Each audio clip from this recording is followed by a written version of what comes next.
안녕들 하세요. 오늘은 예수님께서는 무엇을 행하라고 가르쳤는가? 즉, 예수님이 가르친 교리입니다. 계명.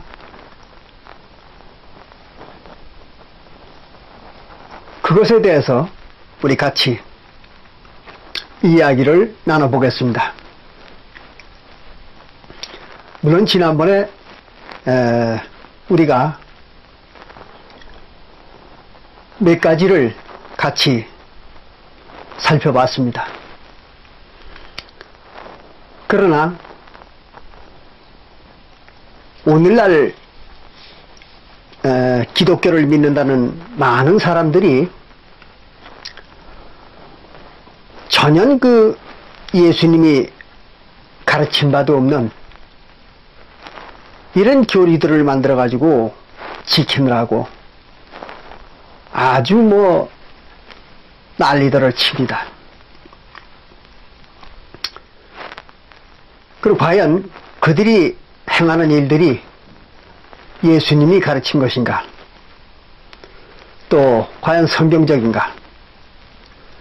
하는 것들을 알아보는 그런 계기를 위해서 오늘 이 예수님은 무엇을 가르치셨는가 하는 것을 같이 살펴보겠습니다. 먼저 말씀드릴 것은 예수님이 가르친 내용들은 매우 아주 난해합니다. 그렇기 때문에 그 예수님이 가르친 교리, 즉 계명을 이해를 하기 위해서는 상당히 높은 그 학문적 지혜와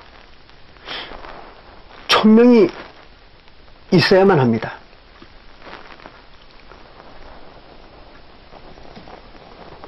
물론 그것은 우리가 사도 바울이 우리에게 말했던 것과 마찬가지로 성령이 주시는 지혜가 있지 않고는 알 수가 없다고 이렇게 말을 했죠. 물론 그렇습니다. 성령이 주시는 지혜가 없이는 알 수가 없는 거죠. 그러나 우리가 알아들을 수 있는 사람들을 위해서 이런 이야기를 하는 것입니다. 그런데 먼저 결론부터 말씀을 드리면은 예수는 그 교리라고 하는 예수님의 교리, 새언약의 율법이죠. 그리스도 율법. 새언약의 교리로 가르친 것은 딱 두 가지밖에 없습니다. 첫째 하나는 마태복음 26장 26절부터 28절에서 기록하고 있는 것과 마찬가지로 새 언약을 맺는 방법, 하나님과 하나님의 백성들이 새 언약을 맺는 방법에 대해서 가르친 바가 있어요. 그리고 두 번째는 마태복음 28장 19절에서 예수님이 제자들에게 말한 것처럼 침례에 대해서 가르쳤습니다. 침례를 행하라고. 그리고 침례에 대한 방법에 대해서는 베드로가 사도행전 2장 38절에 가르치고 있습니다. 구원을 받고자 하는 사람들은 각각 회개해서 예수 그리스도의 이름으로 침례를 받고 죄사함을 받으라. 그러면 성령을 선물로 준다. 그런 얘기입니다. 그 두 가지가 예수님이 가르친 모든 교리입니다. 계명이고. 뭐 그 외에는 가르친 게 없어요, 사실상. 물론 이제 예수님께서 오셨을 때 제자들과 또 유대인들에게 많은 걸 가르쳤습니다. 그러나 그 많은 가르침은 새 언약의 그리스도의 율법을 가르치기 위한 그 기반을 조성하기 위해서, 그래서 이제 많은 것을 가르치셨지만 그것들은 그 새 언약의 율법이 아니었습니다. 근데 사람들이 혼동을 자꾸 하기 때문에 오늘은 그에 대한 얘기를 우리가 같이 한번 나눠보겠습니다. 먼저 마태복음 22장 36절부터 40절에 나오는 예수님의 가르침이 있습니다. 마태복음 22장 36절부터 보면은 거의 그런 얘기가 나오죠.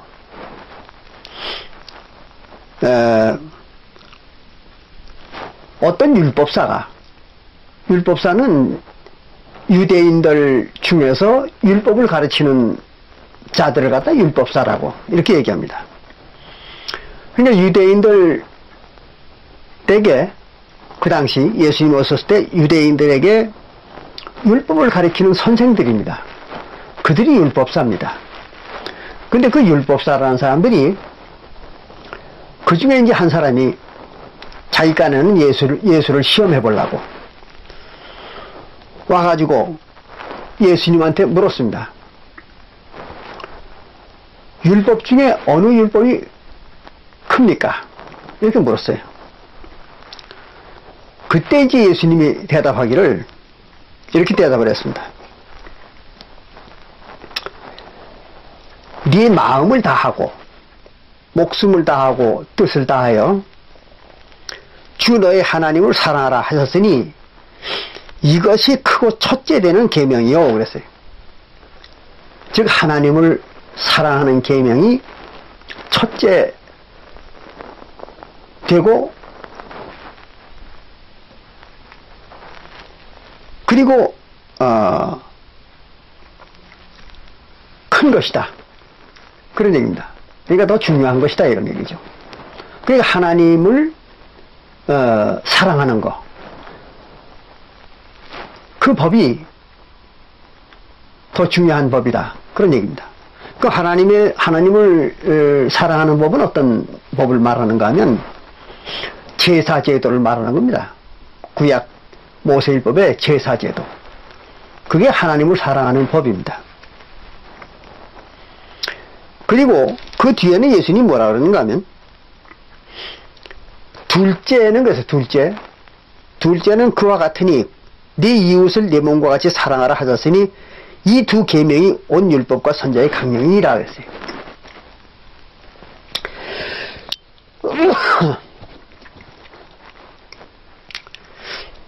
두 번째 계명이며 작은 계명은 좀 덜 중요한 계명은 이웃을 사랑하는 계명이다. 이렇게 이제 예수님이 대답을 했습니다. 그 이웃을 사랑하는 계명은 어떤 것이냐 하면 여러분들 대충 아시겠지만 이스라엘 백성들 사무간에, 백성과 백성 사이에 지켜야 되는 율법, 그걸 이제 형제를 사랑하는 율법이다, 그렇게 말하는 겁니다. 그러니까 백성들이 하나님을 공경하는 계명, 즉 제사제도, 그게 이제 더 중요하고 또 큰 계명이고, 그리고 이제 두 번째로는 백성과 백성 사이에 지켜야 될 계명들, 이게 이제 좀 덜 중요한 것이다, 이렇게 이제 대답을 한 거예요. 그러니까 이것은 예수님이 새 언약의 성도들에게 지키라고 가르친 것이 아니라 이 율법사에게 대답을 한 것 뿐입니다. 모세 율법이 이렇게 구성되어 있다는 걸.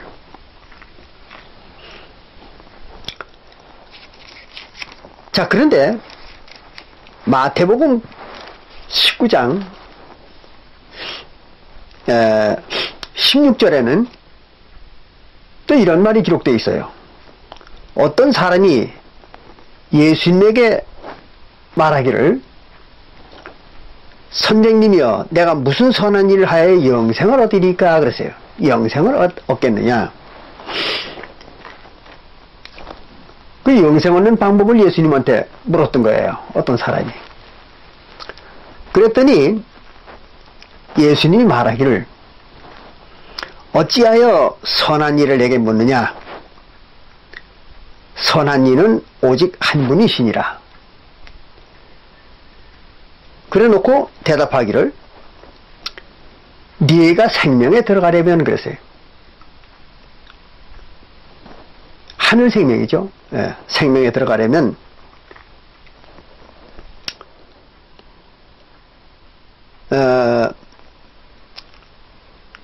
계명을 지켜라 그랬어요. 계명을 지키면 생명에 들어간다. 그러니까 이제 그 질문한 사람이 어느 계명을 지키면 되겠습니까? 이렇게 물었습니다. 그랬더니 예수님이 말하기를, 살인하지 말라,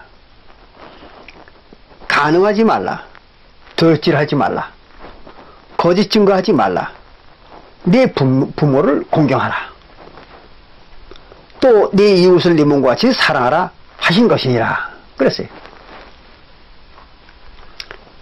그럼 이건 하나님을 섬기는 율법은 빠졌잖아요. 그리고 백성과 백성 사이에 지켜야 될 율법만 얘기한 겁니다, 예수님께서. 왜 그랬는가 하면, 이 지금 와서 묻는 사람이 제사장이 아니었던 거죠. 그러니까 구약시대의 유대인들은, 이스라엘 백성들은 백성과 백성 사이에 지키는 그 율법만 지키면 됐던 거죠. 그리고 하나님을 공경하는 율법은 백성들은 지킬 수가 없잖아요. 그래서 이제 하나님을 공경하는 율법인 제사제도는 제사장들만 지키는 거예요. 그래서 이제 예수님이 여기에 백성들만 지키는 율법에 대한 얘기를 한 겁니다. 그랬더니 20절에 그 청년이 가로되, 이 모든 것을 내가 지켰사오니 아직도 무엇이 부족하니까 그랬어요. 내가 이걸 다 지켰습니다, 그런 거는. 그러니까 뭘 그래도 부족합니까? 이 말했어요. 그랬더니 예수께서 뭐라고 얘기하는가 하면, 네가 완전하고자 할진대 그랬어요. 네가 완전하게 되려고 한다면 가서 내 소유를 다 팔아서, 그리고 가난한 사람들에게 주어라 그랬어요. 그랬더니 이제 이 청년이 재물이 너무 많아가지고 그만 그대로 가버렸습니다.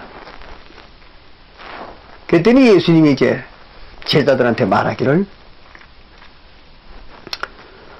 부자가 하나님 나라에 들어가는 것이 낙타가 바늘귀에 들어가는 것보다 어렵다. 이런 말을 했던 겁니다. 그 부자가 천국 가기가 이렇게 어렵다는 얘기죠. 근데 여기에서 우리는 꼭 알아야 될 일이, 이 청년이 이웃과 이웃 사이에, 즉 백성들 사이에 지키는 율법을 다 지켰다고 해서 그럼 천국에 들어갈 수 있느냐? 그렇진 않죠. 그 영혼이 살 수 있는 건 아니잖아요. 하나님을 공경하는 율법도 다 지켜야죠. 비록 자기가 제사장이 아니니까 지킬 수는 없다 하더라도 어쨌든 제사장들이 다 지켜줘야 됩니다. 안 그러면 백성들은 자기와 관계없이 자기가 하나님을 공경하는 율법을 다 지켰든 안 지켰든 관계없이 죄인이 되는 거예요. 그럴 수밖에 없지 않습니까? 어쨌든 율법은 다 지켜야 되는데, 그것이 이제 제사장들은 하나님을 공경하는 율법을 지켜야 되고, 그리고 이제 백성들은 이웃 간에 지켜야 될 그 율법을 다 지켜야 됩니다. 그렇게 해서 두 파트가 똑같이 다 지켜야 됩니다. 어느 한쪽이 안 지키면 똑같이 죄인들이 되는 거예요. 그 원리를 잘 알아야 됩니다.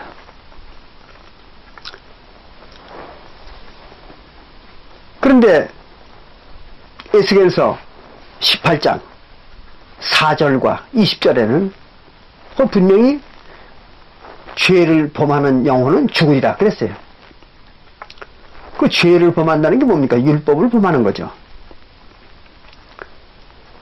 그리고 율법을 범했던 자들이 다시 돌이켜서 모든 율법을 행하면 그 영혼이 다시 살리라 그랬죠. 에스겔서 18장 21절에. 그러니까 다시 살려고 하는 자는 모든 율법을 다 지켜야 됩니다. 그런 거지 율법의 일부만 지켜서는 안 되는 거죠. 그러니까 여기서 이 청년도 자기가 이 이웃 간에 지켜야 될 그 율법을 다 지켰다고 해서 구원받으리라고 생각해서는 안 되는 겁니다. 그걸 이제 예수님은 그래서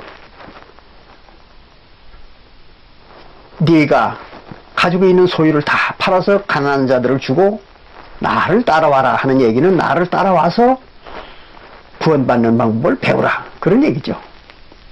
근데 이 청년은 알아듣지 못하고 그냥 간 거예요. 그게 무슨 말인지 몰라가지고.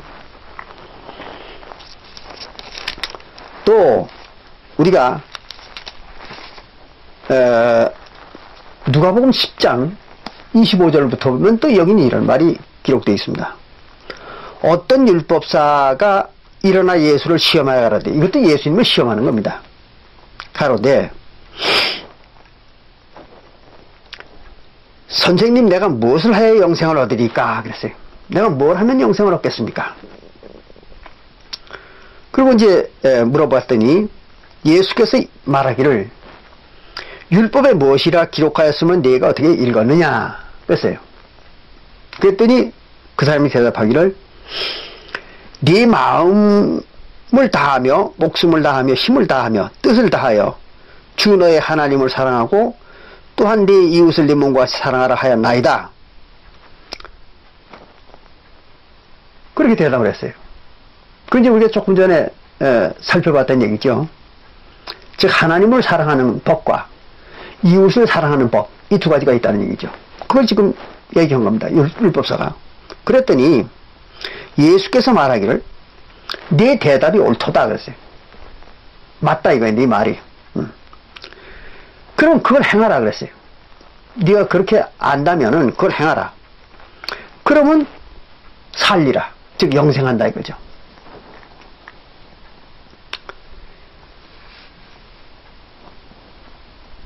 그러니까 이 말은 바로 에스겔서 18장 20절과 21절에 나오는 얘기죠. 하나님을 섬기는 율법과 또 이웃을 사랑하는 율법, 이 두 가지를 다 행하면 그럼 그 영혼이 산다는 거죠. 즉 영생한다는 거예요. 그걸 이제 예수님이 가르쳐 준 겁니다.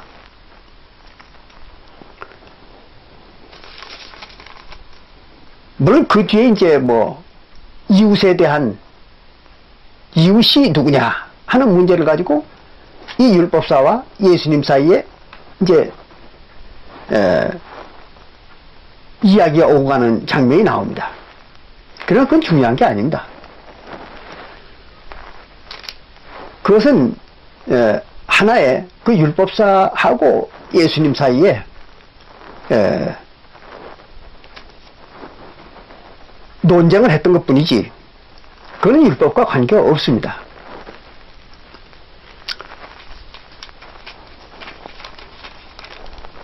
자, 그러면 이제 대충 지금 마태복음 22장과 또 마태복음 19장 그리고 누가복음 10장에 나오는 이 예수님과 율법사들 간에 주고받았던 얘기는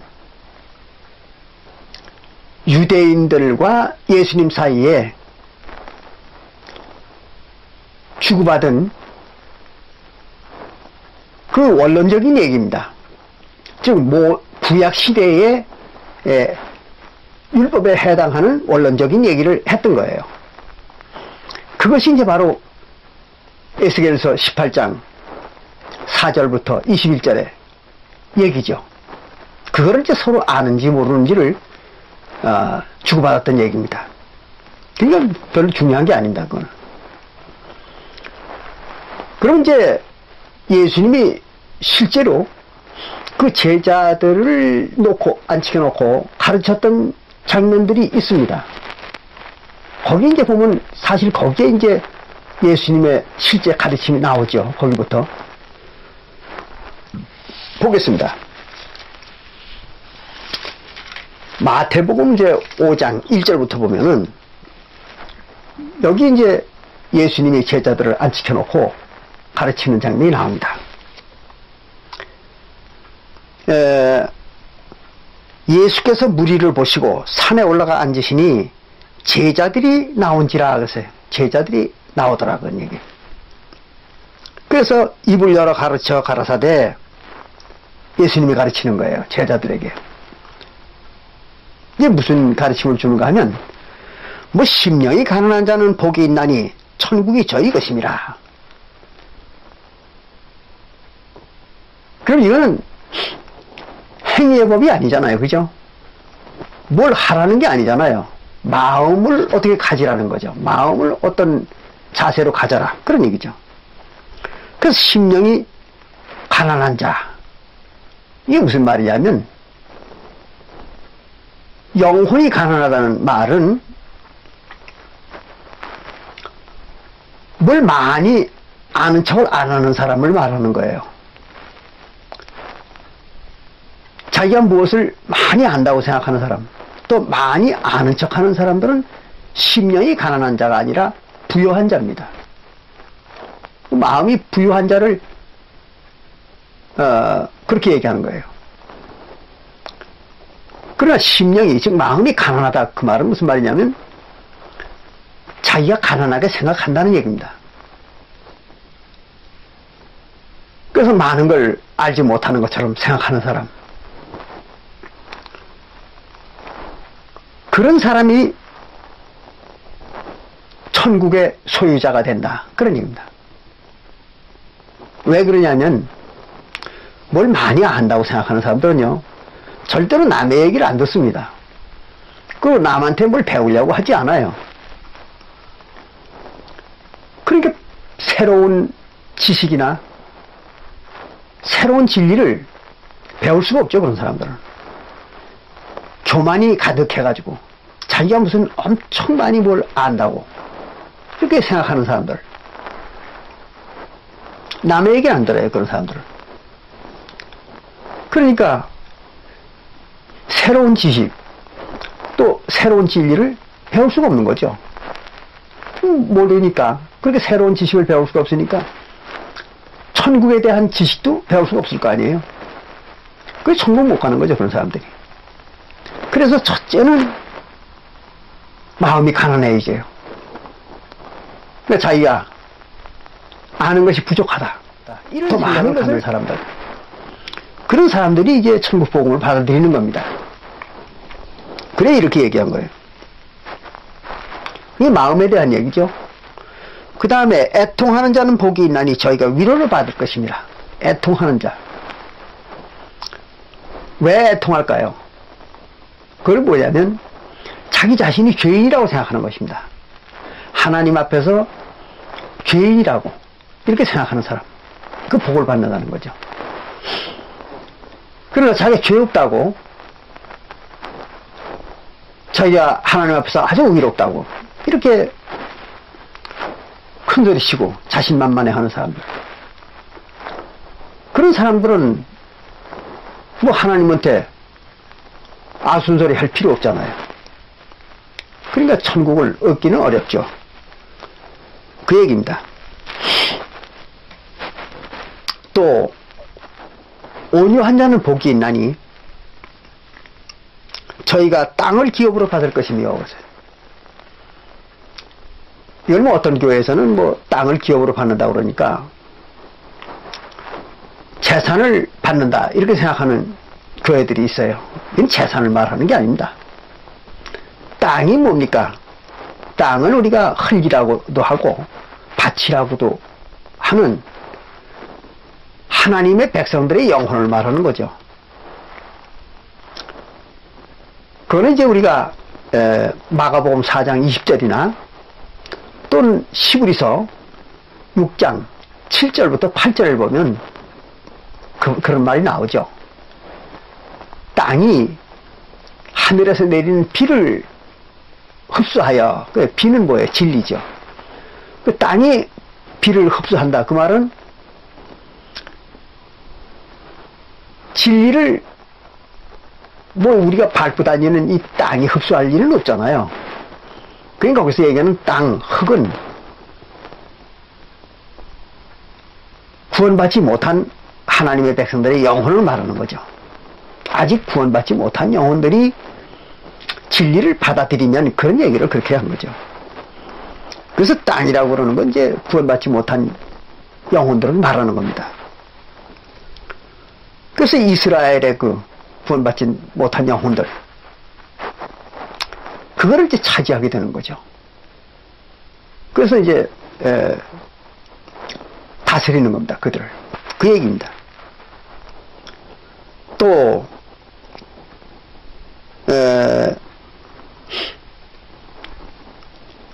의에 줄이고 목마른 자는 복이 있나니 저희가 배부를 것이며 그랬어요. 의라는 건 뭡니까? 율법을 말하는 거죠. 율법을 다 지키는 행위, 그게 의죠. 그래서 의인, 그 말은 율법을 다 지킨 사람, 그런 얘기입니다. 그리고 이제 악인, 그러면 율법을 범한 사람, 즉 죄인이죠. 죄인, 악인 똑같은 얘기입니다. 그 율법을 범한 자를 악인 또는 죄인 이렇게 말하고, 율법을 다 지킨 사람을 의인이라고 합니다. 그러니까 의인은 율법을 다 지키는 행위를 의라고 그러는 거죠. 그래서 의에 줄였다 하는 얘기는 율법을 다 지키지 못해가지고 안타깝게 생각한다, 그런 얘기입니다. 그걸 이제 목마르다 이렇게도 얘기하는 거고,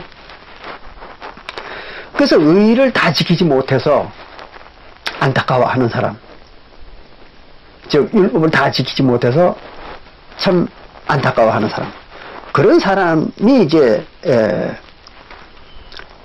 복이 있어서 그들이 이제 배부르게 될 것이다. 그 말은 만족을 얻는 때가 온다, 그런 얘기입니다.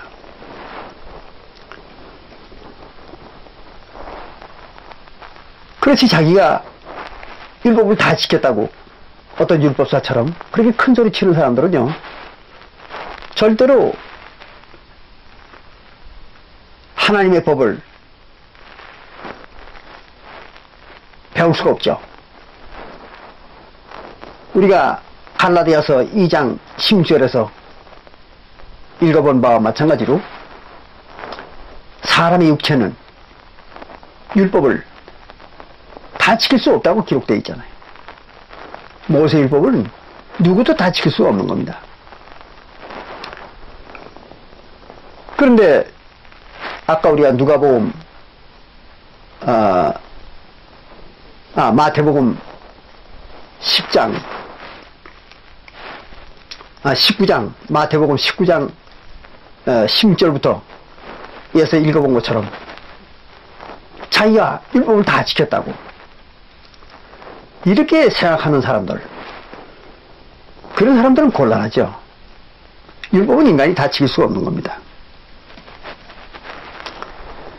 또 긍휼히 여기는 자는 복이 있나니 저희가 긍휼히 여김을 받을 것이며, 남을 긍휼히 여겨야 자기도 긍휼함을 받는 거죠. 그렇지 남을 긍휼하게 여기지 않는 사람이 남에게 긍휼함을 받을 리가 없는 거죠. 그런 얘기입니다. 또 마음이 청결한 자는 복이 있나니 저희가 하나님을 볼 것이며 그랬습니다. 마음이 청결한 자라야 하나님을 본다.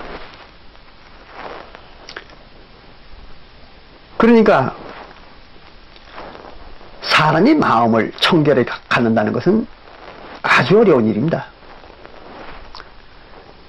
거의 불가능한 일이죠. 그러니까 사람들은 하나님을 못 보는 겁니다.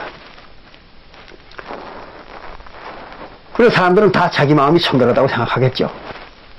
그러나 청결한 사람은 거의 없는 겁니다. 또 9절에 평화케 하는 화평케 하는 자는 복이 있나니 저희가 하나님의 아들이라 일컬음을 받을 것입니다. 화평해야 되는 거죠. 이제 조금 이따 우리가 살펴보겠습니다만은 화평하지 않고 이웃 간에 불화하고 또 남을 욕하고 이런 사람은 절대로 천국을 갈 수 없다고 예수님이 가르칩니다. 그걸 얘기하는 겁니다. 또 10절에 보면 의를 위하여 핍박을 받는 자는 복이 있나니 천국이 저희 것입니다. 의가 뭐예요? 율법을 다 지키는 거. 율법을 아까도 말씀드린 것처럼 율법을 다 지키는 일, 의죠. 그 문제 때문에 사람들한테 핍박을 받는다.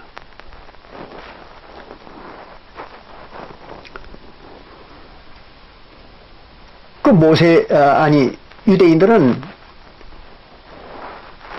율법을 거의 다 지켰다고 자기들이 생각을 하는 사람들이었거든요. 그 당시에. 그런 사람들이 많았죠. 유대인들에게는.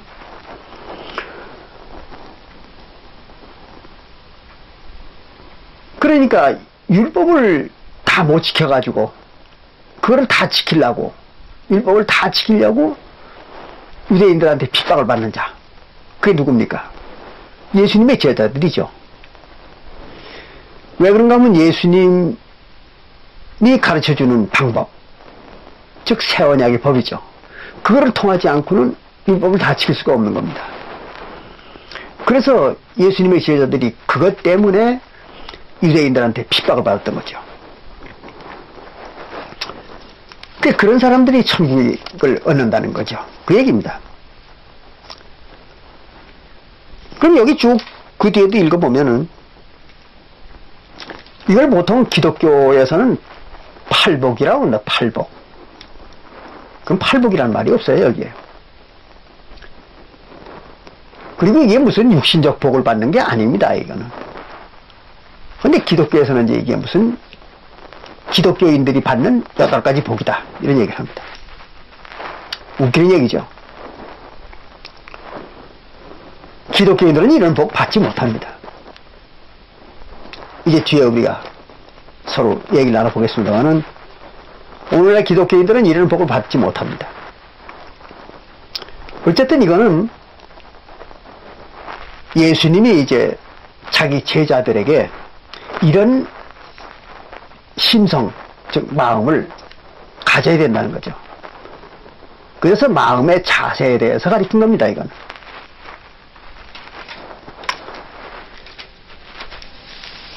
그리고 이제 실제로 행위에 대해서, 행위의 법에 대해서는 그 이제 마태복음 5장 17절부터 이야기를 하고 있습니다. 예수님께서. 조금 전에 우리 마태복음 5장 1절부터 10절까지 해서 본 것은 마음의 자세를 가르친 것입니다. 이런 마음을 가져라 하는 겁니다. 그런데 이제 행위, 뭘 해야 되는가? 이 행위에 대해서는 마태복음 5장 17절부터 이제 예수님이 가르친 겁니다. 지난번에도 잠시 얘기를 했습니다만 17절 부분 보통은 이런 말이 기록되어 있습니다. 내가 예수님이 율법이나 선지자나 폐하러 온 줄로 생각지 말라. 폐하러 온 것이 아니요 완전케 하려 함이로라 그랬어요. 그리고는 진실로 너에게 이르노니 천지가 없어지기 전에는 율법의 1.1핵이라도 반드시 없어지지 아니하고 다 이루리라 그랬어요. 그 율법은 단 한 가지도 없어지지 않고 다 이룬다는 게 뭡니까? 완전케 만든다 이거죠. 모세율법을 완전케 만든다. 그런 얘기입니다. 그 모세율법을 완전케 만드는 거지 없애는 게 아니다. 이게. 예수님이 그렇게 얘기를 했어요. 그런데 이게 사실상 예수님의 말이 얼뜬 지나쳐 들어보면은 모순된 것 같아요. 이게. 근데 여기에서 이제 기독교인들이 혼동을 하는 겁니다. 예. 왜 그런가 하면 우리가 히브리서 10장 예. 히브리서 10장 9절과 10절을 한번 보겠습니다. 그러면 이 말과 안 맞는 얘기가 나옵니다. 여러분들이 아시죠? 지난번에도 이제 같이 우리가 살펴봤던 얘기입니다. 히브리서 10장 9절부터 10절을 보면 이렇게 기록되어 있습니다. 그 후에 말씀하시기를 보시옵소서 내가 하나님의 뜻을 행하러 왔나이다 하셨으니 예수님이 첫 것을 폐하심은 그랬어요. 첫 것이 뭡니까? 모세율법이죠. 구약법. 그 모세율법을 폐하시면 둘째 것을 세우려 하심이라 그랬어요. 둘째 것을 세우려 하심이라. 그러니까 첫째 것은 폐한 게 틀림없잖아요. 예? 그러면 틀림없이 이 첫째 것은 폐했다고 나옵니다. 그리고 둘째 것을 세웠다는 거예요. 그럼 모세율법을 폐한 겁니다. 그리고 그리스도율법을 세운 거죠.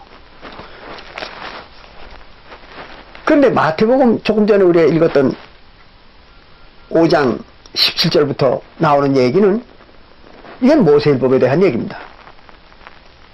근데 예수님이 모세율법을 폐했으면서도 폐하러 온 게 아니라고 얘기를 했어요. 이거를 잘 생각해야 됩니다.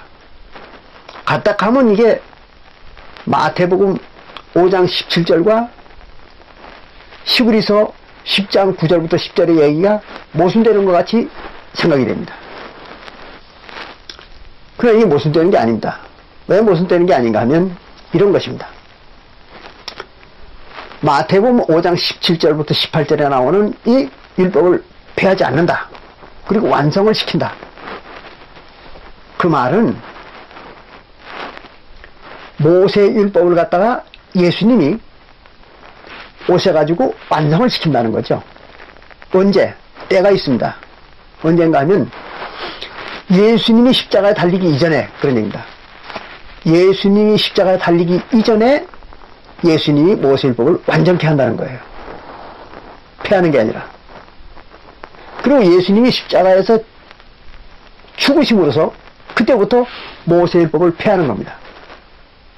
이걸 잘 분별을 잘 하셔야 돼요. 예수님이 오셔가지고 십자가에서 죽기 전까지는 모세율법을 폐하는 게 아니고 완성을 시킵니다. 그리고 예수님이 십자가에서 죽음으로써 이제 모세율법은 폐해지는 겁니다. 그리고 그리스도율법이 탄생을 하는 거예요. 그걸 잘 이해하셔야 돼요. 그러지 안 그러면 조금 전에도 말씀드린 것처럼 마태복음 5장 17절과 18절의 얘기가 히브리서 10장 9절부터 10절의 얘기와 모순되는 얘기가 되는 것 같이 생각할 수가 있는 것입니다. 마태복음 5장에서는 폐하지 않는다고 얘기했고 히브리서 10장 9절부터 10절에서는 폐했다고 그랬고 앞뒤가 안 맞는 얘기잖아요. 근데 이게 무슨 얘기냐 그러면 예수님이 오셔가지고 십자가에서 달려서 죽기까지는 폐하지 않는다는 거죠. 그때는 폐하러 온 게 아니고 완성을 시키러 왔다는 거예요. 근데 십자가에서 달려 죽음으로써 이제 모세율법을 폐하는 거죠. 자, 그러면 사실이 그런가 확인해 보겠습니다. 그러면 예수님께서 그 모세율법을 갖다 완성을 시킨다고 그러는데 어떻게 완성을 시켰는가 한번 보겠습니다. 마태복음 5장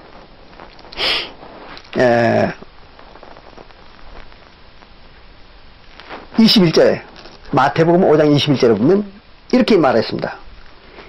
옛사람에게 말한 바 그랬어요. 옛사람이 누굽니까? 바로 이스라엘 백성들이죠. 옛날 이스라엘 백성들에게 가르치기를 그 말입니다. 그게 뭡니까? 모세율법이죠. 모세율법을 가르치기를. 살인치 말라. 누구든지 살인하면 심판을 받게 되리라 하였다는 것을 너희가 들었으나 그랬어요. 이게 무슨 말이에요? 이스라엘 사람들에게 옛날 이스라엘 사람들에게는 살인하지 말라고. 살인하면 심판을 받는다. 즉 죽임을 당한다. 그렇게 이제 모세율법에 기록되어 있다는 거죠.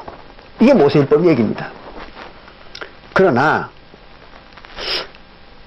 나는 그랬어요. 예수님은 나는 너희에게 이르노니 형제에 노하는 자마다 심판을 받게 되고 그랬습니다.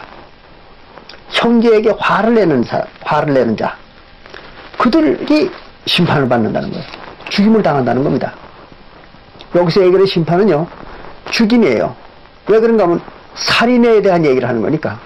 그러니까 모세율법에서는 실제로 사람을 죽여야 살인으로 인정을 해가지고 사형을 시키는 겁니다. 돌로 쳐 죽이는 거죠. 그런데 예수님은 형제에게 화만 내도 그걸 살인으로 인정하겠다는 거죠.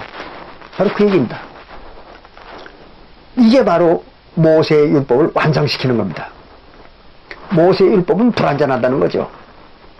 왜냐하면 사람을 죽여야만 살인으로 인정하니까. 그래서 예수님은 아주 완전하게 하기 위해서 형제에게 화만 내도 또는 욕만 해도 그놈이 살인한 걸로 인정을 하겠다는 거예요. 이게 완성시키는 것입니다. 이렇게 기록을 했는데도 오늘날 기독교인들 중에서 뭐 오늘날뿐만 아니라 지난 2000년 동안 기독교인들이 단 한 사람도 이 말이 무슨 말인지를 몰랐던 겁니다. 예수님의 이 말이. 자, 또 27절 마태복음 5장 27절을 보면 또 간음치 말라 하였다는 것을 너희가 들었으나 그랬어요. 모세율법에는 간음하지 말라고 되어 있거든요. 간음한 자는 돌로 쳐 죽이라 그랬잖아요. 그 얘기입니다. 그렇게 모세율법에서 가르치지만 나는 그래서 예수님께서는 어떻게 가르치는가 하면 너희에게 이르노니 여자를 보고 음식을 품는 자마다 마음에 이미 간음하였느니라 했어요. 모세율법에서는 실제로 여자가 간음을 해야 그걸 간음죄로 인정해가지고 때려 죽이는 거예요. 근데 예수님은 그거 가지고는 부족하다는 거죠. 그래서 완전케 하기 위해서 만들어주는 게 뭡니까? 여자를 보고 음식만 품어도 그걸 간음으로 여기겠다는 거죠. 이게 완성된 율법입니다. 예수님께서 모세율법을 완성시키는 거예요, 지금. 그 얘기입니다.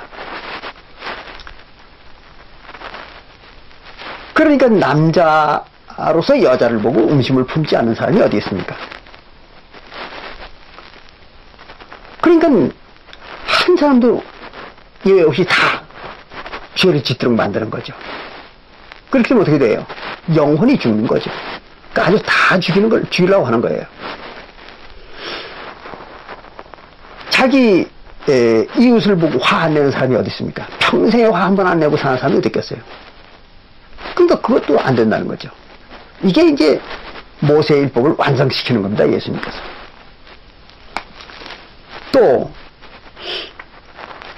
29절에 똑같은 마태복음 5장 29절에 보면 만일 네 오른 눈이 너로 실족해 하거든 빼어내버리라 그랬어요. 네 오른 눈이 범죄하거든 빼버리라는 거예요. 그럼 모세율법에는 어떻게 되어 있습니까? 모세율법에서는 남의 눈을 뺀 사람은 그 눈을 뺀 것과 똑같은 형벌로다가 그 사람이 눈을 빼는 겁니다. 그것도 자기가 빼는 게 아니죠. 다른 사람이 빼는 거죠. 그런데 여기는 네 눈이 범죄를 했으면 스스로 빼버리라는 거예요. 이게 불가능한 일이잖아요. 이걸 못 지킬 거 아니에요, 사람은. 그러니까 못 지키는 법을 예수님께서 주는 겁니다. 이게 율법의 완성이라는 거죠. 결국은 못 지키는 거죠. 또 31절에 마태복음 5장 31절에는 또 일렀을 때, 즉 모세의 율법에서 가르치기를 아내를 버리거든 이혼 증서를 줄 것이라 하였으나, 모세의 율법에서는 아내와 이혼을 하려면요 이혼 증서를 써서 주면 이혼이 됩니다. 그래서 이혼 증서를 써서 주라고 이렇게 모세의 율법은 가르치고 있어요. 그러나 예수님은 이렇게 가르칩니다. 나는 너희에게 가르치기를 누구든지 음행한 연고 없이, 즉 음행한 일이 없는 아내를 버리면 이는 저로 간음하게 하며, 또 누구든지 버린 여자에게 장가드는 자도 간음함이니라 그랬어요.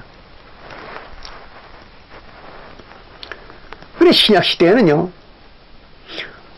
부인이 음행을 안 했으면 절대 못 버리는 겁니다. 우리나라 고래의 관습에는 칠거지약이라는 게 있잖아요. 여자에게. 그 칠거지약에 해당하는 죄를 범하면 이혼을 할 수가 있었죠. 물론 그와 마찬가지로 유대인들도 여러 가지 사유로 인해서, 즉 이혼 사유가 발생을 했을 때에는 이혼하기 위해서 이혼 증서를 써줬던 겁니다. 그러나 예수님은 그걸 인정 안 하겠다는 거죠. 꼭 음행한 연고가 있어야만 이혼할 수 있다는 거예요. 조건부입니다. 그 다른 사유로는 이혼할 수 없다는 거죠. 못을 박았습니다. 또 뿐만 아니라 이혼한 여자, 즉 과부죠. 과부에게 장가가도 안 된다는 거예요. 그 과부들은 재혼을 할 수가 없잖아요. 네. 잘 기억하십시오. 과부는 재혼 못 합니다. 그래서 이렇게 아주 지키기 어려운 거의 불가능에 가까운 율법을 만들어주는 거예요, 예수님께서. 이게 이제 완성된 율법입니다. 이걸 잘 아시기 바랍니다. 또 옛사람에게 말한 바 헛 맹세를 하지 말고 내 맹세하는 것은 주께 지키라 하였다는 것을 너희가 들었으나, 하나님 앞에서 맹세를 했다면은, 서원을 했다면 반드시 그건 꼭 지켜라, 이렇게 모세율법에 써 있어요. 그러나 예수님은 그걸 인정 안 한다는 거죠. 맹세 자체를 하지 말라는 거죠. 어떠한 사유든 간에 맹세를, 즉 서원을 하지 말라는 거예요. 예수님이 얘기하는 건. 그러니까 아주 그걸 못하게 원천적으로 봉쇄해버리는 거죠. 이게 완성된 거라는 거죠. 또 이제 38절에는 눈은 눈으로, 이는 이로 갚으라 하였다는 것을 너희가 들었으나, 모세율법은 그렇게 되어 있죠.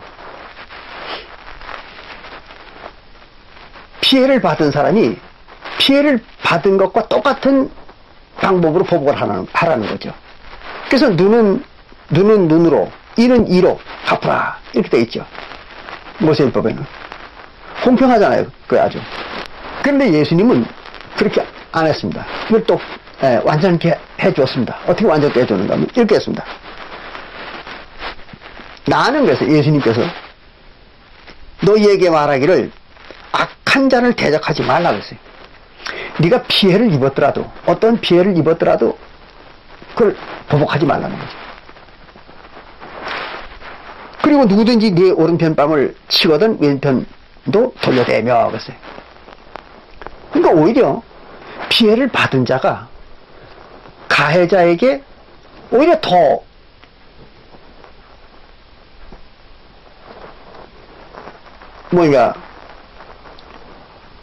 피해를 볼 때까지 기다리라는 거예요.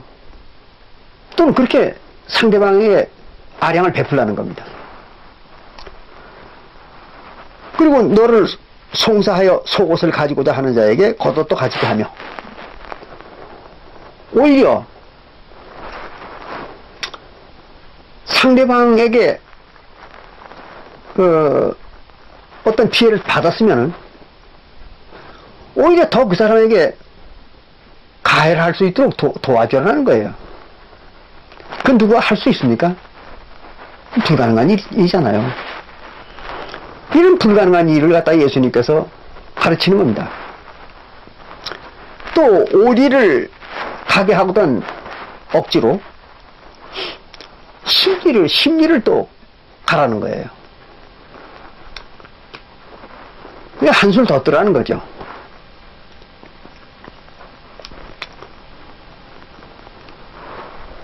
또 뿐만 아니라 43절에는 내 이웃을 사랑하고 내 원수를 미워하라 하였다는 것을 너희가 들었으나, 모세율법은 이웃을 사랑하되 원수는 미워하라는 거예요. 즉 보복하라는 겁니다. 원수는 그렇게 가르치는 거죠. 모세율법에서는. 그건 당연한 거잖아요. 그런데 예수님께서는 그렇게 안 가르칩니다. 너희 원수를 사랑하라 그랬어요. 그리고 너를 핍박하는 자들을 위해서 기도하라. 그 원수를 어떻게 사랑합니까? 근데 예수님은 그 사랑하라는 거예요. 그러니까 이게 불가능한 일을 시키는 거죠. 예수님께서.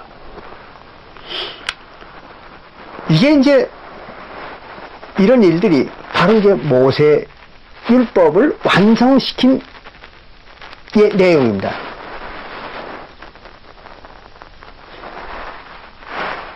이게 여러분들 이해되십니까? 제가 얘기하는 게? 이게 지금 아마 기독교인들은 제가 지금 얘기하는 걸 듣고 절대로 이걸 이해하지 못할 겁니다. 또 이해하려고 하지도 않을 겁니다. 성경을 어떻게 그렇게 해석을 하느냐? 이렇게 아마 반박을 할 거예요. 그럼 달리 해석할 방법이 없잖아요. 써 있는데 그대로 예수님께서 자기가 완성을 시키겠다고, 모세율법을 완성을 시키겠다고 하고 지금 모세율법을 바꾸는 거 아닙니까? 예수님께서 바꾼 거 아니에요? 그 완성시킨 거죠. 예. 불완전한 모세율법을 완전하게 만든 게 이겁니다. 바로 이걸 얘기하는 거예요. 이렇게 해놓고, 그럼 이렇게 해놓은 이유는 뭐겠습니까? 모든 사람들이 모세율법을 완전히 지키지 못하도록 아주 자기가 모세율법을 절대로 못 지켰다는 것을 승복하도록 이렇게 만드는 거죠. 예수님께서. 그래 놓고 이제 십자가에서 예수님이 돌아가심으로써 율법을 다 폐하는 것입니다. 이렇게 완성시킨 율법을 폐하는 거예요. 이해가 되십니까?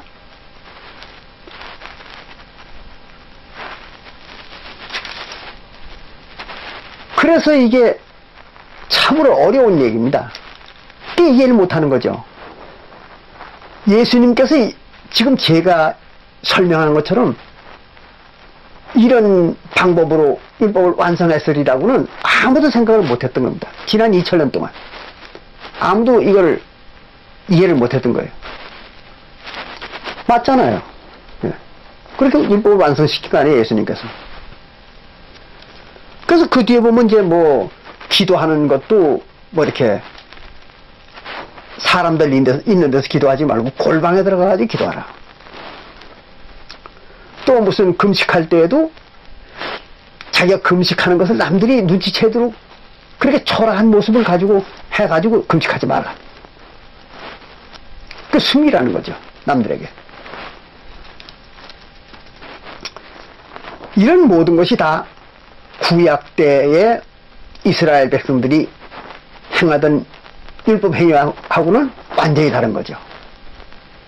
이게 이제 예수님께서 율법을 완성시키는 겁니다, 이게.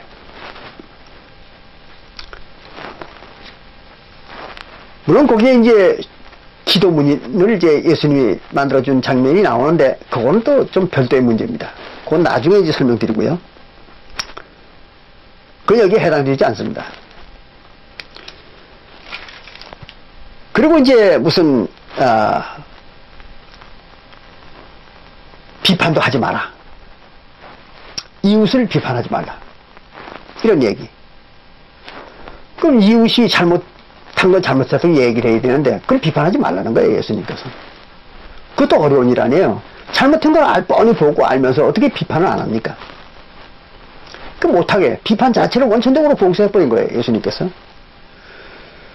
또 거룩한 것을 개들이나 돼지에게 주지 말라. 그 말은 무슨 말이냐면 진리를 그 죄인들에게 주지 말라는 거죠. 그럼 진리를 죄인들에게 주지 않고 어떻게 그걸 바른 길로 인도할 수가 있습니까? 그것도 또 어려운 일이잖아요.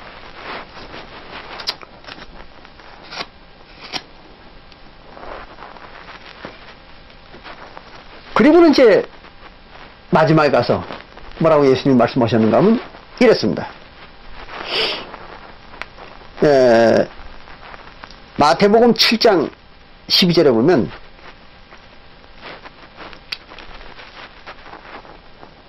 그러므로 무엇이든지 남에게, 남이라고 여긴 기록을 했지만 형제에게입니다. 형제에게 대접을 받고자 하거든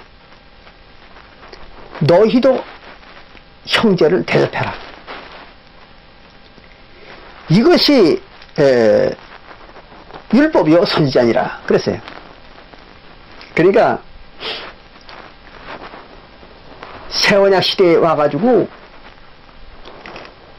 형제를 사랑하는 율법이라는 건 이거라는 거예요.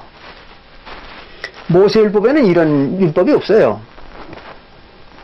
네가 대접을 받고자 하는 대로 형제들을 대접하라. 그런 율법이 없습니다, 모세율법에는. 그렇기 때문에 여기서 율법이라고 하는 것은 새언약 율법을 말하는 거예요. 그러니까 새언약에는 네가 형제들에게 대접을 받고자 하는 것처럼 형제들을 대접하라는 거죠. 그거예요. 단순히 이거 한 가지만 얘기했습니다, 예수님께서. 율법에 대해서는. 뭐 그 뒤에도 이제 뭐 얘기들이 나오지만 그것은 이제 중요한 얘기는 아닙니다. 어쨌든 이제 여러분들이 모세의 율법을 갖다가 예수님께서 완성을 시켰다고 했던 그 완성시키는 방법과 완성된 율법, 이거는 이제 지금 읽어보셨죠? 조금 전에 저와 같이. 그게 바로 이 율법을 완성시킨 얘기입니다. 자, 그러면 이제 이렇게 만들어 놓고 예수님께서, 그리고 이제 예수님이 이제 새 언약의 법을 가르치는 장면이 나옵니다.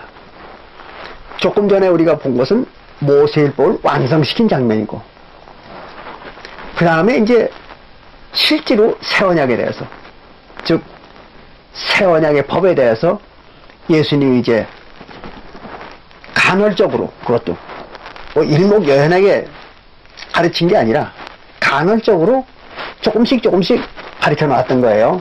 십자가에 달리기 전에 미리. 보겠습니다. 요한복음 6장 40절을 보면요, 이게 바로 이제 새 언약에 대한 얘기를 말씀을 하시는 겁니다. 요한복음 6장 40절에 보면 이런 말이 있습니다. 내 아버지의 뜻은, 즉 하나님의 뜻입니다. 하나님의 뜻은 아들을 보고 믿는 자마다 영생을 얻는 이것이니 마지막 날에 내가 이를 다시 살리리라 그랬어요.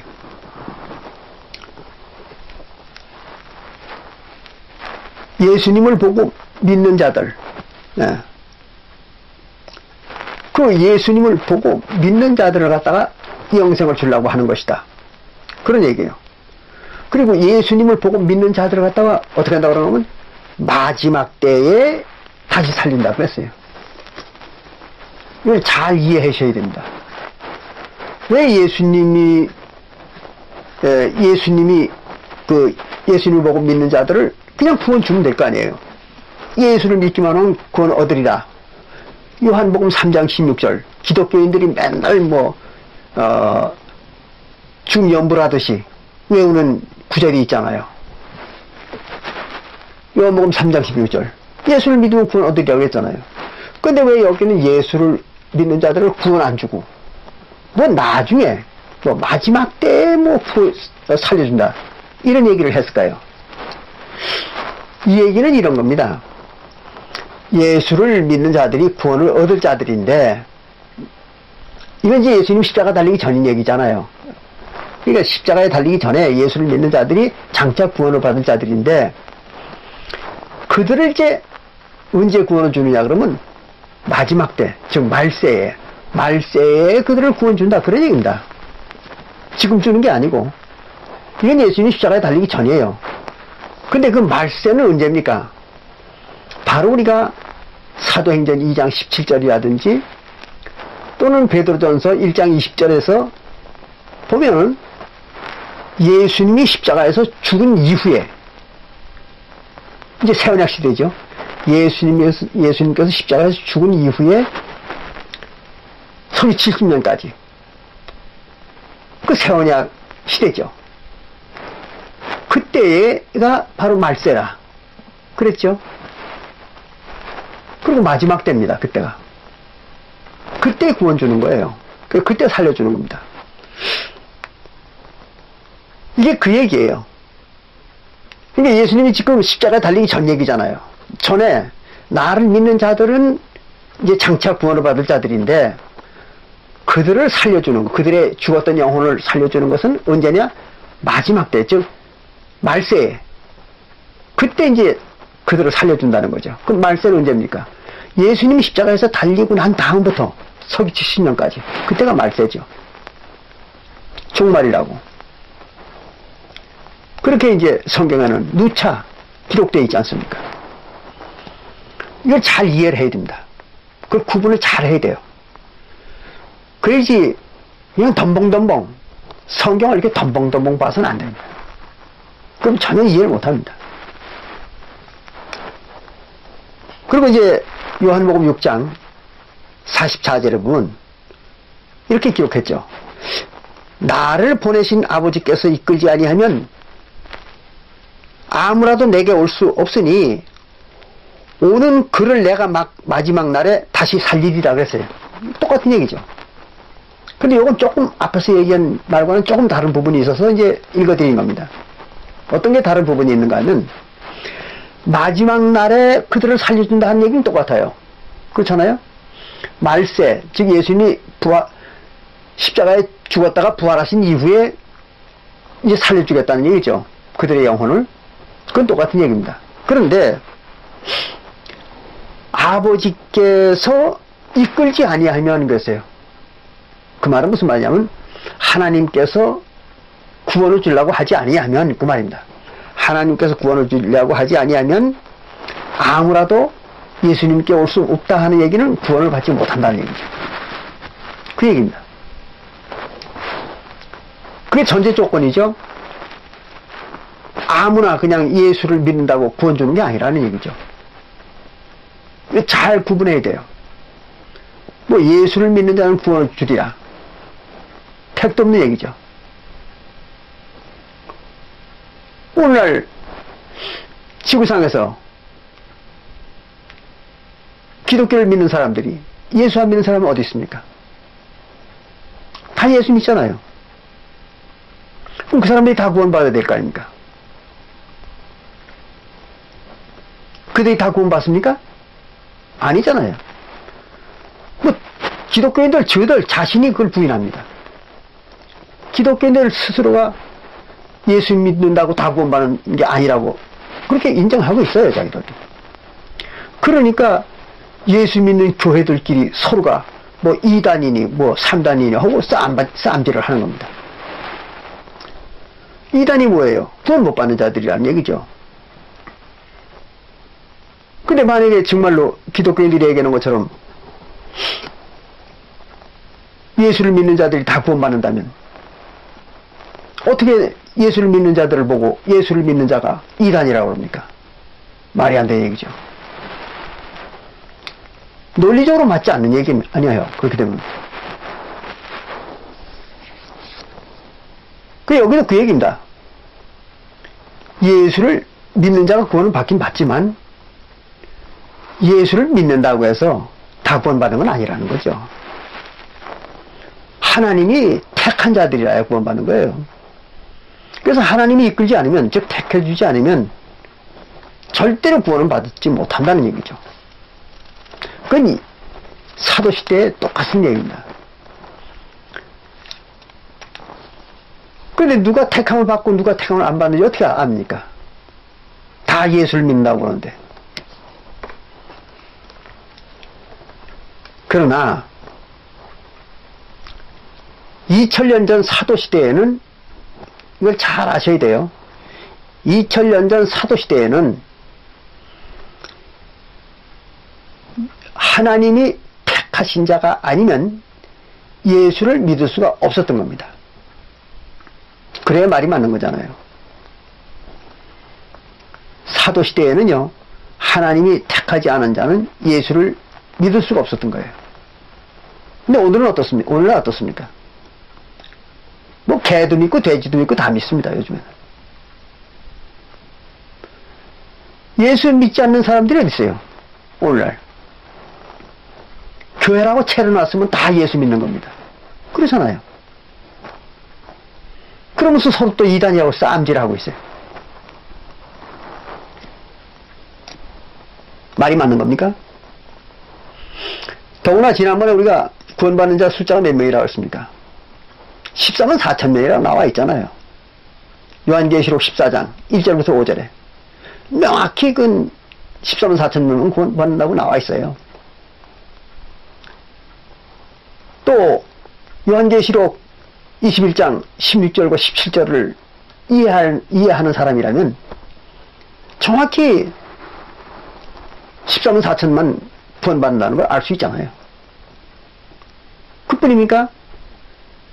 요한계시록 7장 4절부터 8절에 거기도 정확히 12지파 14만 4천이잖아요.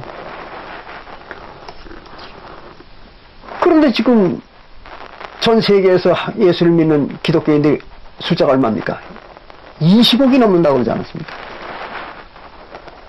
말이 됩니까? 말이 안 되는 거죠.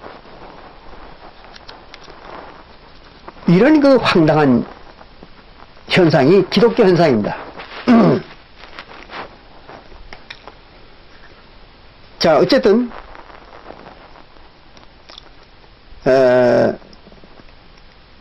같은 요한복음 6장 51절에 나는 하늘로서 내려온 산떡이니 사람이 이 떡을 먹으면 예수님 자신을 말하는 겁니다. 예수님이 하늘에서 내려온 떡인데 이 떡을 먹으면 영생하리라 그랬어요. 예수님 몸이 떡이라는 거예요. 근데 그 예수님 몸을 먹으라는 거예요. 그래야 영생한다는 거죠. 나의 줄 떡은 곧 세상의 생명을 위한 내 살로라 하시냐. 예수님의 살이 바로 영생할 수 있는, 먹으면 영생하는 떡이라는 겁니다. 그래가지고 53절에 이렇게 얘기했어요. 예수께서 이르시되 내가 진실로 진실로 너희에게 이르노니 인자의 살을 먹지 아니하고 인자의 피를 마시지 아니하면 너희 속에 생명이 없느니라. 예수님의 살과 피를 먹어야 영생한다 이거죠. 그래서 54절에 내 살을 먹고 내 피를 마시는 자는 영생을 가졌고 마지막 날에 얘기했어요. 마지막 날. 마지막 날이 언제입니까? 바로 예수님이 십자가에서 부활하신 때부터 서기 70년까지죠. 근데 오늘날 기독교인들은 마지막 날이 언제라고 그러냐면 지금이래요. 지금. 오늘날이 마지막이라는 얘기입니다. 왜 오늘날이 왜 마지막이냐 그랬더니요, 지구의 종말이 온다는 거예요. 완전히 실성한 사람들이죠. 그렇잖아요. 실성한 사람들이 아니면 또 그런 얘기를 합니까? 오늘날이 지구의 마지막 종말이라는 거예요. 그래서 오늘날이 마지막이라는 겁니다. 참 어처구니 없는 얘기죠. 그러나 성경에는 분명하게 사도행전 2장 17절하고 또 아까도 말씀드린 것처럼 베드로전서 1장 20절이라든지 많잖아요. 그 외에도 많은 얘기가 나오지 않습니까? 종말, 마지막 때, 또 모든 날의 끝. 그렇죠? 그게 다 뭡니까? 서기 30년, 예수님이 부활하실 때부터 서기 70년까지 40년 동안 그걸 얘기했던 거 아니에요. 여기서 마지막 날이라고 얘기한 건 그겁니다. 근데 이걸 기독교들이 오늘날 바로 2000년대 지금이라는 거예요.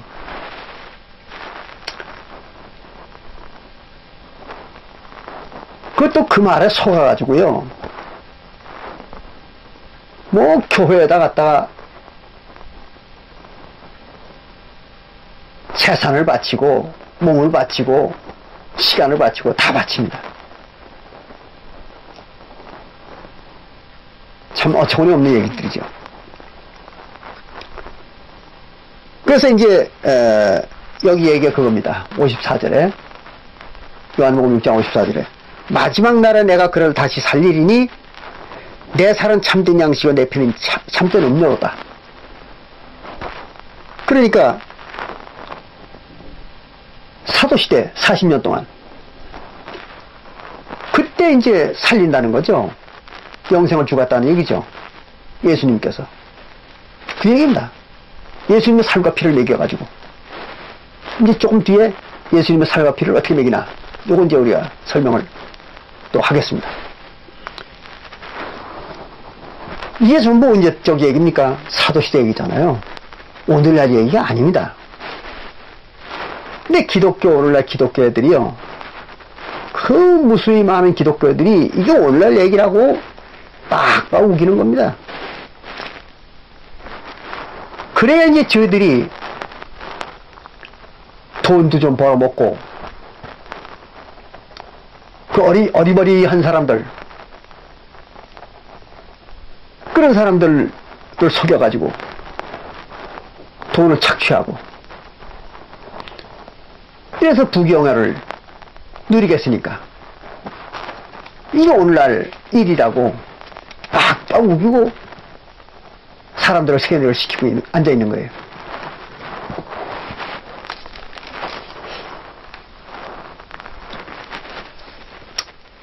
여러분들이 아주 잘 생각하셔야 됩니다. 그러면 이제 예수의 살과 피를 먹어야 영생을 한다고 그랬죠? 그러면 예수의 살과 피는 뭔가? 그게 이제 마태복음 26장에 나옵니다. 마태복음 26장 26절부터 보면은 이제 지난번에 한번 봤죠? 여기 이런 말이 기록되어 있습니다. 마태복음 26절에 저희가 먹을 때겠어요. 뭘 음식을 먹고 있을 때. 저희가 먹을 때에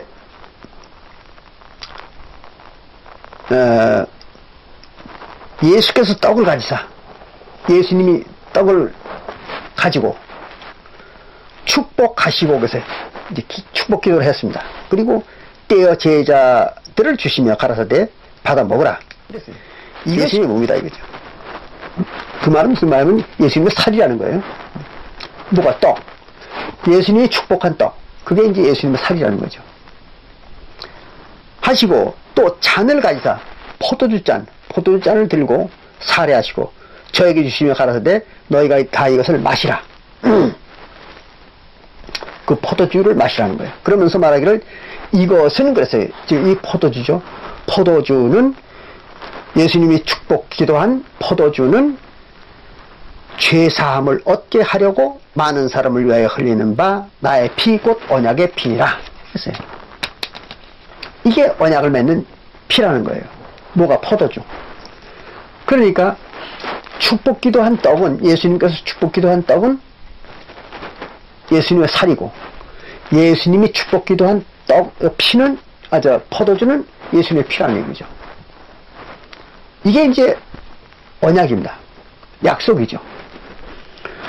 그래서 예수님께서 축복 기도한 떡을 먹는 게 예수님의 살을 먹는 것이고 예수님이 축복 기도한 포도주를 먹는 것이 예수님의 피를 먹는 거죠. 그게 이제 예수님의 살과 피입니다.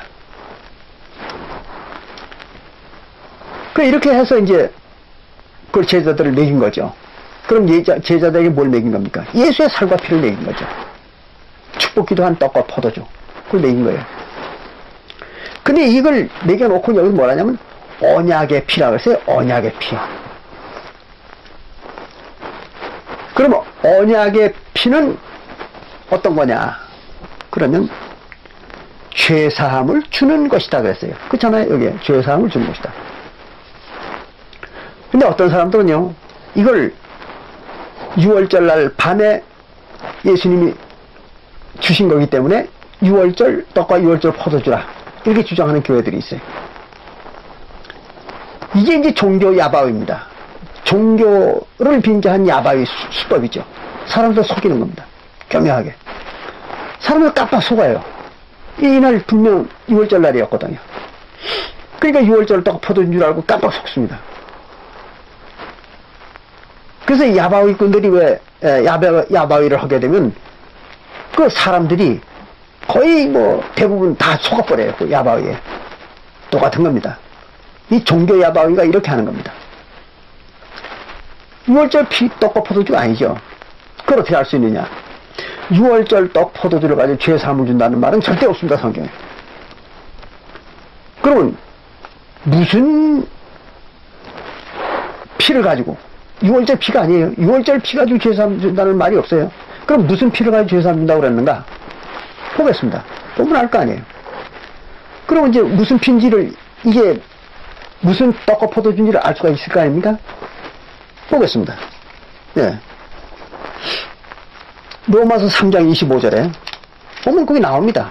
아주 명확하게. 로마서 3장 25절에 보면요, 이런 말이 나오죠. 이 예수를 하나님이 그의 피로 인하여, 그래서 예수님의 피, 예수의 피로 인하여 믿음으로 말미암는 그 예수님의 피를 믿는 자에게 이런 혜택을 준다는 얘기예요. 근데 무슨 피인가 하면 그 뒤에 믿음으로 말미암는 화목제물로 그랬습니다. 화목제물로 세우셨으니, 화목제물을 세운 거예요. 뭐 때문에? 그 피를 얻으려고. 그러니까 무슨 피입니까? 화목제물의 피죠. 6월절 피가 아니에요. 6월절 양의 피가 아닙니다. 6월절 제물의 피가 아니라는 얘기예요. 그럼 여기 분명히 화목제물의 피라고 돼 있잖아요. 그래서 화목제물로 세우셨으니 이는 하나님께서 길이 참으시는 중에 전에 지은 죄를 간과하심으로 용서한다 이거죠. 죄를 용서하심으로 자기의 의로우심을 나타내려 하심이니 이거죠. 죄를 용서해 주려고, 죄사함 주려고 뭘 세웠었어요? 화목제물로 세웠다는 거죠. 뭐 하려고? 그 피를 얻으려고. 화목제물의 피를 얻으려고 했다는 거예요. 그러니까 죄사함 주는 피가 무슨 피입니까? 화목제의 피죠. 안 믿어지십니까? 그럼 한 군데 더 보겠습니다. 네. 요한일서 2장 2절을 봅니다.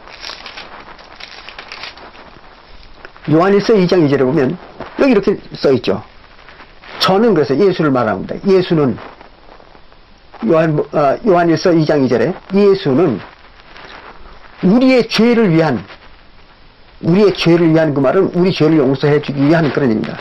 죄를 용서해 주기 위한 화목제물이니 그랬잖아요. 화목제물이라고 나와 있잖아요. 죄를 용서해 주는 건 화목제물입니다. 그러니까 화목제물의 피를 가지고 죄사함 주는 거죠. 그렇잖아요. 여기 어디 6월절 제물이라는 게 어디 나옵니까? 그런 말 없습니다, 성경. 이해도 안 믿어지십니까? 한 군데 더 보죠, 뭐. 예. 요한일서 4장 10절 봅니다. 요한일서 4장 10절에 우리가 사랑은 여기 있으니 우리가 하나님을 사랑하는 것이 아니요 오직 하나님이 우리를 사랑하사 우리 죄를 위하여 그랬어요. 죄를 용서해 주기 위하여 그 말입니다. 죄를 위하여 화목제로 그랬습니다. 화목제, 즉 화목제물이죠. 화목제로 아들을 보내셨음이니라 그랬어요. 그 예수님을 보낸 게 그 죄사함을 주려고 뭘로 보냈어요? 화목제물로 보낸 거죠. 그러면 죄사함은 뭘로 받는 겁니까? 화목제물의 피죠. 그런 거잖아요. 그런 거 지금 무슨 6월절 피 가지고 돈을 받습니까? 죄사함 받습니까? 말도 안 되는 얘기잖아요. 이게 왜 안 보입니까? 이렇게 해도 그래도 안 믿어지십니까? 그런 분이 있다면 그건 뭐 방법이 없는 사람들이죠. 그런 두뇌를 가지고 있다면 천국은 언감생신 생각도 마십시오. 그런 두뇌 가지고 천국 못 갑니다. 명백히 화목제물의 피라고 나와 있잖아요, 성경에. 근데 이걸 6월절 피라고 빡빡 우기는 거예요. 어떤 교회들이. 그거 되겠습니까? 그래서는 안 되죠. 성경에 써있는 대로 믿어야죠. 그렇지 않습니까? 자, 어쨌든 이렇게 예수님의 살과 피가 뭐예요? 즉 예수님께서 축복 기도한 떡과 포도주죠. 예. 그리고 그 죄사함 주는 떡 포도주는 뭐예요? 화목제의 떡 포도주죠.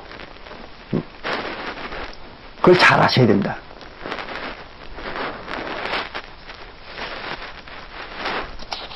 그러면 왜 이런 걸 생각해 볼 필요가 있어요? 여기서 뭐냐면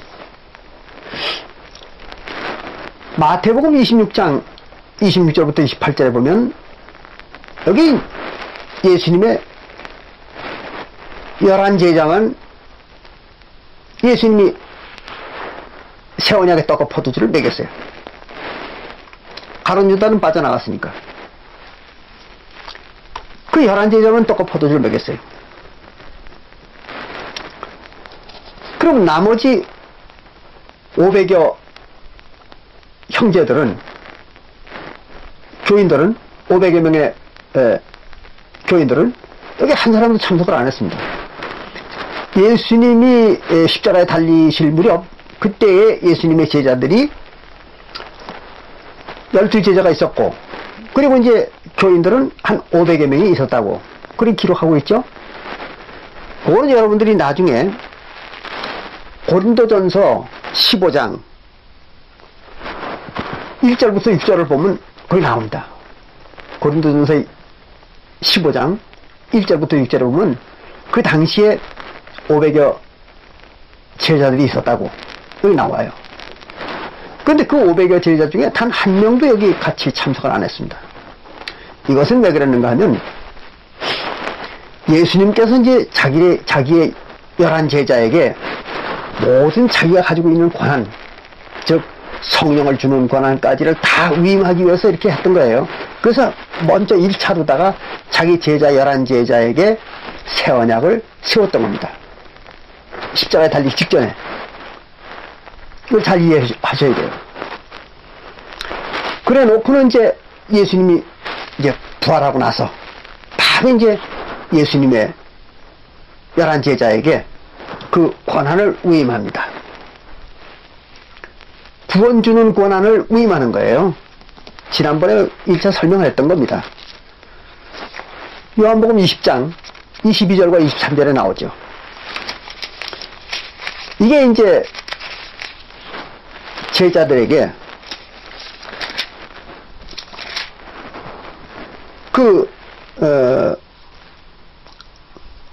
권한을 위임하는 겁니다. 예수님께서 이제 부활하던 날 제자들을 찾아왔어요. 그날 밤에. 그리고 이제 제자들에게 이제 이렇게 하는 것입니다. 이 말씀을 하시고, 예수님께서 어떤 말씀을 하시고, 저희를 향하여, 즉 제자들을 향하여, 사도들입니다. 사도들을 향하여 숨을 내쉬며 가라사대 성령을 받으라. 그 성령을 준 겁니다. 제자들에게만. 그리고 너희가 네 죄든지 사하면 사하여질 것이요 네 죄든지 그대로 두면 그대로 있으리라 그랬어요. 죄사함의 권한입니다. 이걸 제자들에게 위임을 한 겁니다. 그럼 죄사함의 권한이 뭐겠습니까? 아까 우리가 마태복음 26장 26절부터 28절에서 보니까 죄사함은 뭘로 준다고요? 예수님이 축복 기도한 피로, 즉 화목제의 피죠. 화목제의 피로다가 죄사함을 준다고 나와 있잖아요.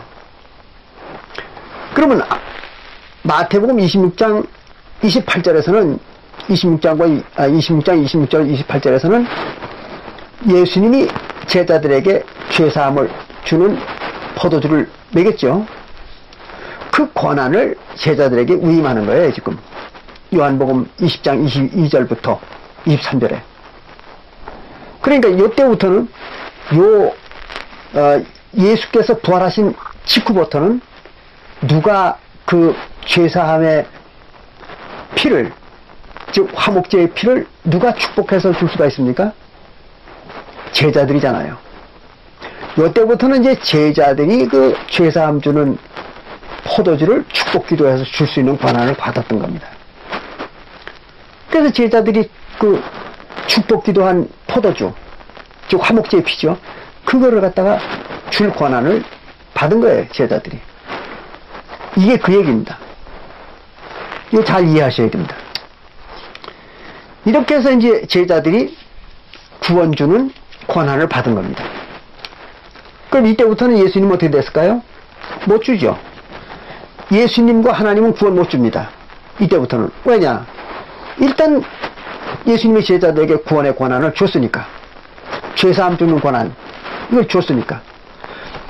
못 주는 거죠, 하나님은.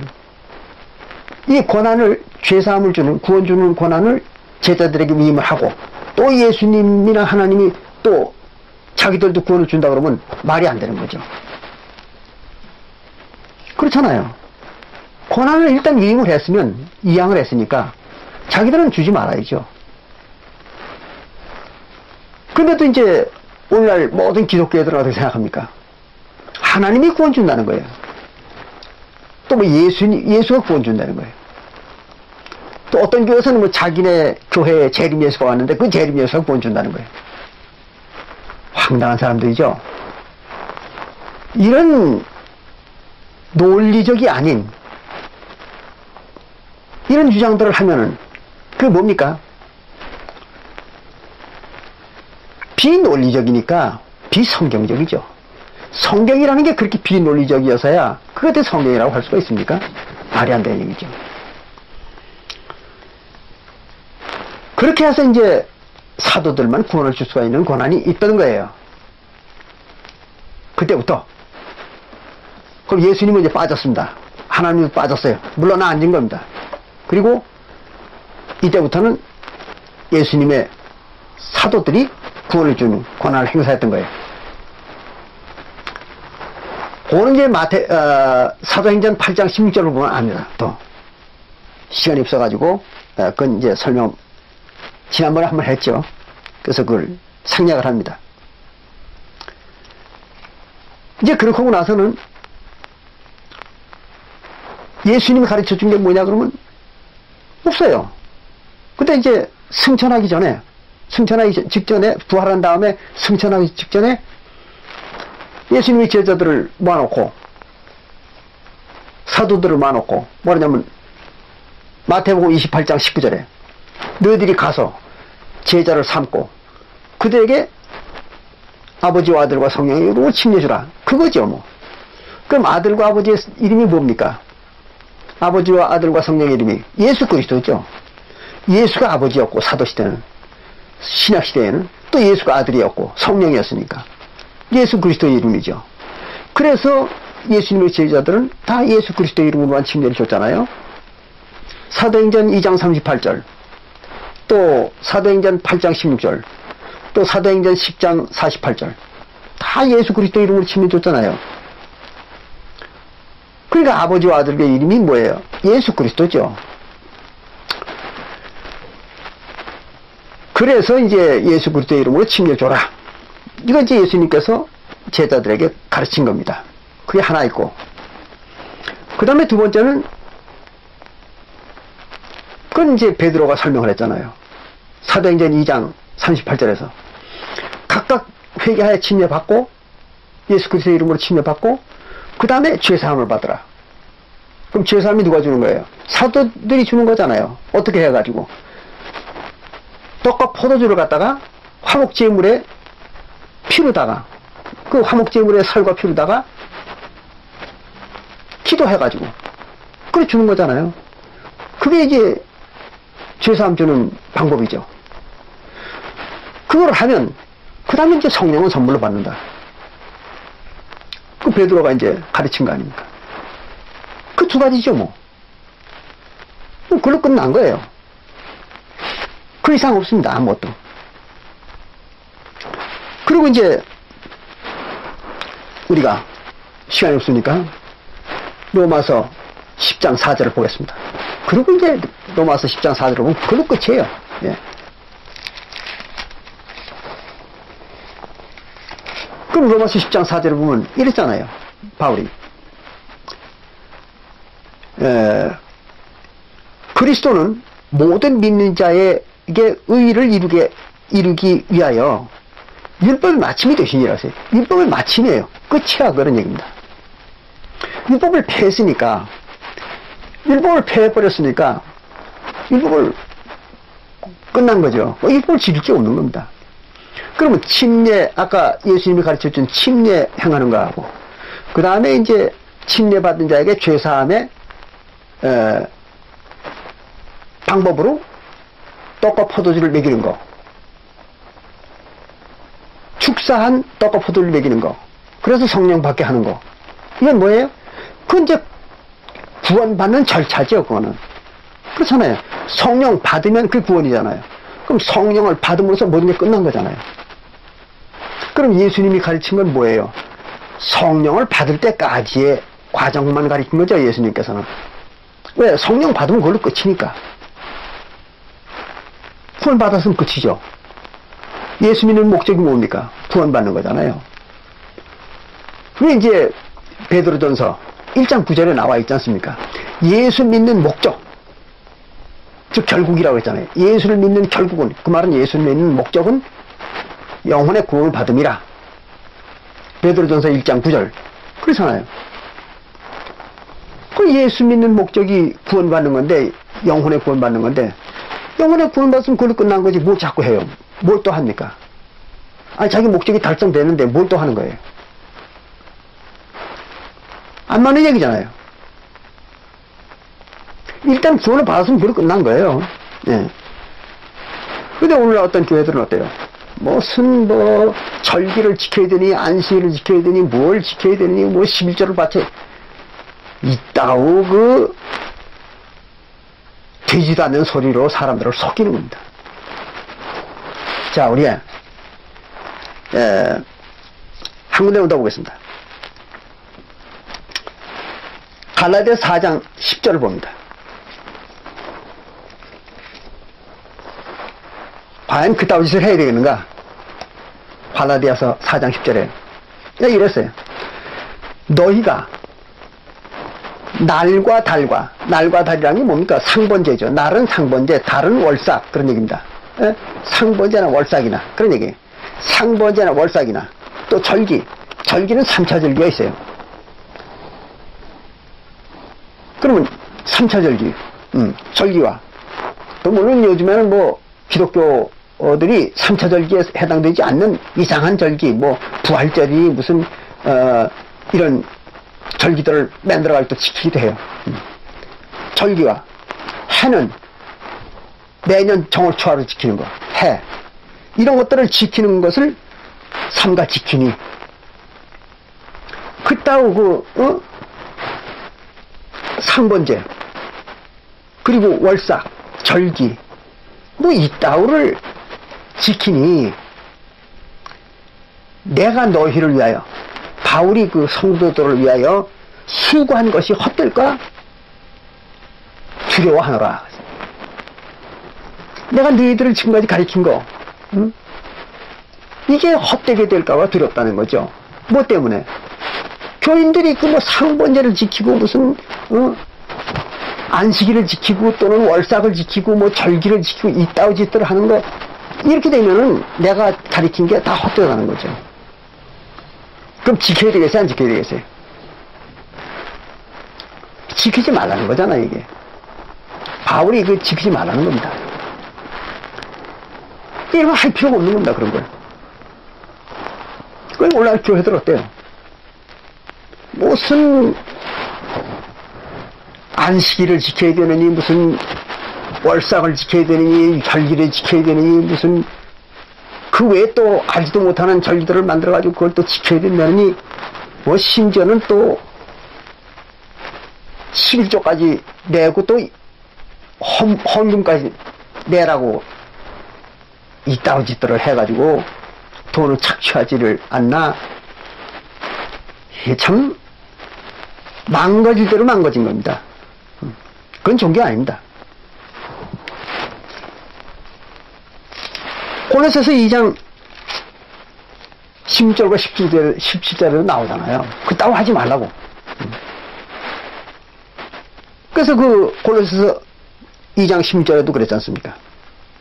먹고 마시는 것, 그 구약의 제물과 절기와 월삭이나 안식일 때문에 그런 걸 지키기 때문에 남들한테 편론함을 받지 말라.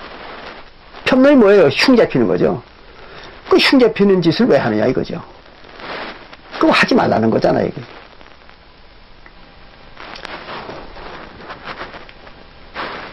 요거를 갖다가 또 교인들한테 얘기할 때는 이걸 하라고 써놨다는 거예요, 이게. 이런 참 어처구니 없는 인간들이죠. 하지 말라고 써놓은 겁니다, 이거는.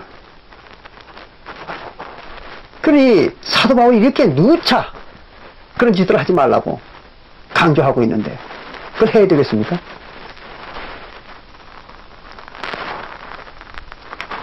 그래서 이제 마지막으로 성경을 한 군데만 이제 보겠습니다.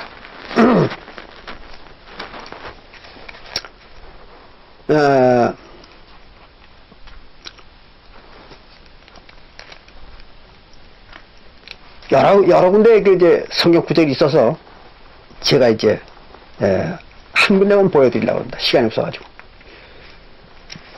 요한복음 8장 32절을 봅니다. 요한복음 8장 32절. 여러분들이 잘 아시는 말씀이기 때문에 이거를 보여드립니다. 결국은 이랬죠. 예수님께서. 진리가 너희를 자유케 하리라 그랬어요. 진리를 배우라는 거예요. 예수님 얘기는.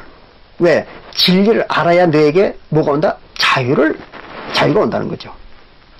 그 진리만이 너희를 자유케 한다는 얘기죠. 그럼 자유가 뭡니까? 남한테 구속받지 않는 게 자유잖아요. 그럼 오늘날 교회들에게 자유가 있습니까? 없잖아요.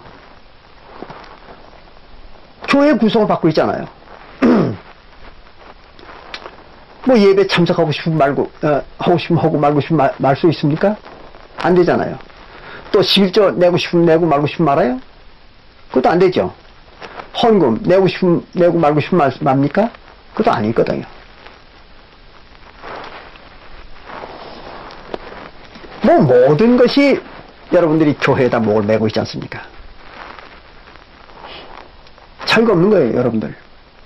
지금 노예가 되어 있는 겁니다, 교회에. 그게 어떻게 자유입니까? 자유는 그런 것들이 없어져야 되는 것입니다. 이렇게 해서 자유라는 말은 아무것도 하는 게 없는 거예요. 무엇을 해야 될 의무가 없는 겁니다. 무엇을 행해야 될 의무가 없는 것이 자유입니다. 근데 오늘날 교회들의 교리가 뭡니까? 그 교리들이 의무를 지워주는 거 아닙니까? 교리는 지켜야 되는 것입니다. 그렇기 때문에 교리가 있다는 얘기는 의무를 지운다는 얘기죠, 교인들에게. 그럼 뭐가 없는 거예요? 자유가 없는 거죠.